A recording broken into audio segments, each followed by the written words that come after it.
What's up guys, I'm Aliraj, and in today's video, we're going to deploy OpenClaw on Amazon Lightsail.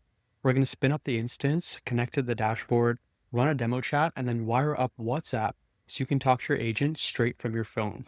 Let's get into it. Before we jump in, quick note on what Lightsail actually is. If you've heard of EC2, Lightsail is essentially a simpler version. EC2 gives you full control over everything, but there's a lot more configuration involved. Lightsail is AWS's beginner-friendly option, where they handle most of that for you and you just pick a plan and go. For something like OpenClaw, it's perfect. Head over to your AWS console and then search for Lightsail at the top, just like this, and then click this under Services. Then click Create Instance. So first thing is your region.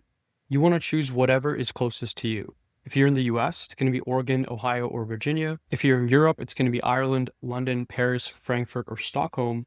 If you're in Asia Pacific, you've got Tokyo, Seoul, Singapore, Sydney, Mumbai, and Jakarta. So just pick the one closest to where you are, and then we can move on to the next section. Next up is our platform. So you want to select Linux, Unix as the platform, and then now we can scroll down to the blueprint section, and then leave this selected as OpenClaw. Scroll down. Now at this point, you can optionally add a launch script or bring your own SSH key. I'm going to keep the defaults. Scroll down to the instance plan, keep it at general purpose, and then go down to size selection. And you want to use the $24 per month option. This is the one that AWS recommends. But if you do try selecting the lower one, like the $12 option, you will get this warning message at the bottom. So I suggest going with the $24 per month option. And honestly, this is the right choice for most people getting started. It's going to handle your everyday workloads well without being overkill. Dual stack just means it's going to support both IPv4 and IPv6 networking, which is standard, and it's nothing you need to worry about. The 4 gigabytes of memory is what AWS recommends for OpenClaw specifically, because the agent needs enough RAM to run smoothly, handle those conversations, and then also manage the background tasks without slowing down or crashing under load. Okay, so then we can scroll down more and give our OpenClaw instance a name. And I'm going to name mine my OpenClaw. Okay, now click Create Instance. I just wait for it to load up for a second. And once the status shows as running, then you're good to go. Now scroll down, and now you'll see a link to the OpenClaw dashboard. But before you open that, we need to pair your browser first. So click this button right here, Connect using SSH. And all this is doing is it's opening a browser-based terminal right inside the Lightsail console. Let it connect. Okay. When it loads, you'll see this, which is the welcome message with your dashboard URL and your access token sitting right there in the output. Okay, so now we're going to need to copy these. First, copy the dashboard URL. All right, so I pasted it into the browser and it's starting up. Okay, so our gateway dashboard just loaded up. As you can see, it says unauthorized gateway token missing. We're about to fix that problem. Grab that access token from right here, go back, paste it in here, and then click connect. Okay, so then we see this message right here, and then now we can continue. So click Y. And as you can see, it said our step 3 was once you see that device pairing required message, then we continue. That's why now we type Y.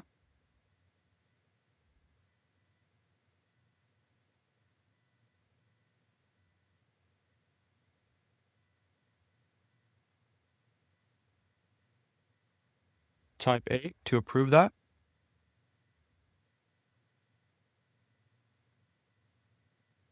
Device approved successfully. Now if we check our gateway,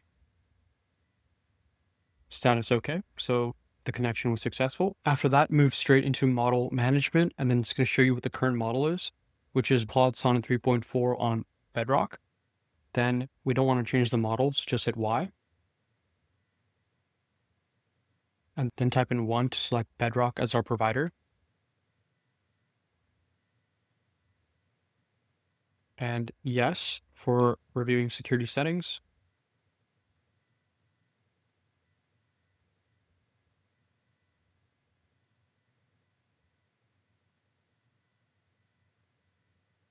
Okay, so as you can see, it's dropped us in the security overview, and this is worth paying attention to for a sec. File protection is on, your access token was just rotated, the browser remote control is disabled, so the AI can't open and control a browser in your machine. The shell commands are sandboxed, so they only run inside an isolated container, and daily token rotation is enabled, so your token refreshes automatically every day. These are all sensible defaults, and you don't need to change any of them. So go ahead and type in N to continue. Now it just gives us a quick reference to the most useful OpenClaw commands right here. Things like restarting the gateway, checking health, listing the agents, all stuff we'll use in future videos. Now, before we can actually start chatting, there's one more thing we need to sort out. So go back to your Getting Started tab in your Lightsail console. And we want to go over here where it says Enable Amazon Bedrock as your model provider. Copy the script and then click Launch CloudShell. CloudShell is a separate browser-based terminal that runs with your actual AWS account credentials, which is what's needed to create the right IAM permissions for your instance to call Bedrock. So once this is open over here, paste it in, simply hit enter. And now what you're seeing it do is pull down a setup script from AWS. It's finding your specific instance, creating an IAM role named after that instance, and attaching Bedrock permissions to it. The role is scoped specifically to your instance, so nothing else in your AWS account can use it. When you see done in the output, then you're all set. One quick note here, if you're new to AWS, this is your first time using Anthropic models through Bedrock, you do need to do one quick thing before your first message will go through. So first step is going to the Amazon Bedrock console. So I'm back at the AWS homepage, search for Bedrock, click that, and this is going to be really quick. Once you're in the Bedrock console, we want to go and find the model catalog right under Discover. Click it. Okay, so now let's find our model, which is Claude Sonnet 4.6. It's right up at top. Now hit Open in Playground. Now just enter in your company name, website URL, and description. And you can copy what I have, but obviously use your own information for the company. For use case, use this. Personal AI assistant for productivity, task management, and automation. Hit submit use case. Okay, once the HTTP, use this. Now hit apply. And so now access is granted immediately, and this is a one-time thing, so you'll never have to do it again. Now I'm back in the OpenClaw dashboard. Let's go to chat. And you can type in something to your assistant. Let's hit hello again. Sometimes it takes a sec. Hey, I just came online. Looks like a fresh start. No identity set up yet. I don't even know your name. What should I call you? And who am I? It has no memory yet, so you want to tell it who you are, what you do, details like that. The more context you give it right now, the better it's going to behave from day one, because OpenClaw builds its memory from your early conversations and carries that forward. Now I'm going to type in something like this, and you can copy me. First, I give it details on what it is. So your name is Claude. You're my personal AI assistant. Be concise, proactive, and direct. Never say you can't do something without trying first, and always default to action over explanation. Now I tell it a little bit about myself. My name is Aliraj. I'm a computer engineer who loves building AI agents, reading, playing chess, and swimming. I regularly volunteer at dog shelters. If you're following along, just swap in your details using this template. I hit send. Okay, got it, Aliraj. I'm Claude. What are we building? Perfect. Now that chat is set up, we're going to circle back and do the WhatsApp integration. But let me give you a quick tour of the dashboard so you know where everything lives. Under the control section, we've got sessions, which shows you every active conversation that your agent is currently having. Right now, you can see the one session we just created. It's used about 11,000 tokens out of a 200,000 token context window. So we're barely touching the surface, and this is where you'd want to come if you want to inspect or delete a specific conversation. Now let's go over to usage. As you can see, it's empty right now because we literally just set it up. But as you start using this, it's going to show you a breakdown of your tokens consumed by day, by session, and by model. You want to come here when you want to understand what's driving your spend. Next up is cron jobs, and this is where you schedule your agent to do things automatically on a timer. You can tell it to check your calendar every morning, send you a daily briefing, or monitor something and alert you if it changes. It's essentially a task scheduler built right into your agent. It's one of the most powerful parts of OpenClaw. Agents is going to show you your configured agents. And right now you've got one called main, which is the default running on Claude Sonnet 4.6 through Bedrock. This is where you go to change the model or configure the workspace. Skills is a big one. If we hit this down arrow right here, you can see there are 51 built-in skills right now available, ranging from GitHub, Notion, Slack, Spotify, email, and a lot more. A lot of them are blocked right now because they do need specific tools or API keys to be set up first, but the ones marked eligible are ready to go. Skills are essentially pre-built capabilities that you can drop straight into your agent. All right, so this is where all the fine-grained control lives. You can adjust the model, the heartbeat interval, the memory settings, security policies, channel behavior, basically everything about how your agents can operate.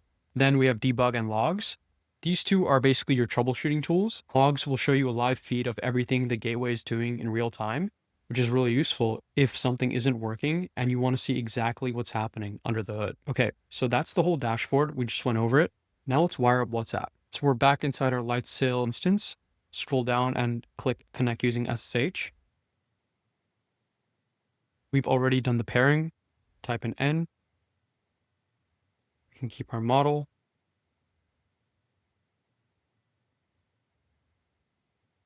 Now you want to do OpenClaw channels add. Enter. And we're going to say yes, we want to configure the chat channels. Use your down arrow, go to WhatsApp. Default. And link WhatsApp now with QR code. Now you're going to need your phone. So open up WhatsApp. You want to go to link devices in your WhatsApp and scan this. It's basically this screen right here, if you can see it. Click link device and just scan this code. And you want to keep WhatsApp open, both devices. And you say, yes, this is my personal phone number. Or if you do have a separate phone for OpenClaw, you would select that. Then your phone number, we don't need to link any more channels for the purpose of this demo. Now we need to restart the gateway so the changes take effect. So go down, toggle finished. We can add display names. Just gonna use my first name. Yes. Yes. Okay, channel updated. And now just be safe, we're gonna restart the gateway.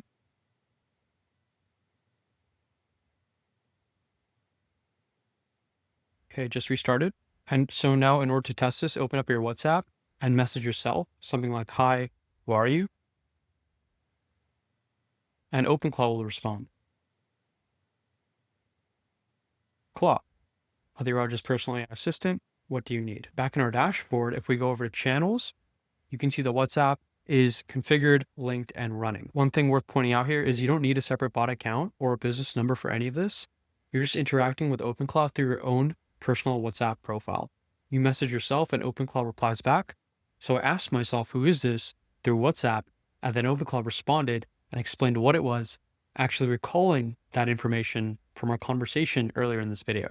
So the full loop is working from end to end, and that's the whole setup.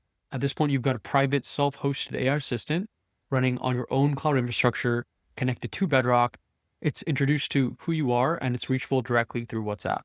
From here, we're going to start building on top of this, adding skills, setting up cron jobs, building custom agents for specific use cases. If you want to go deeper on any of this and learn how to actually build and sell AI agents to businesses, join my school community where I cover all of this step by step. Link is in the description. Like the video if it helped, subscribe for more, and I'll see you in the next one.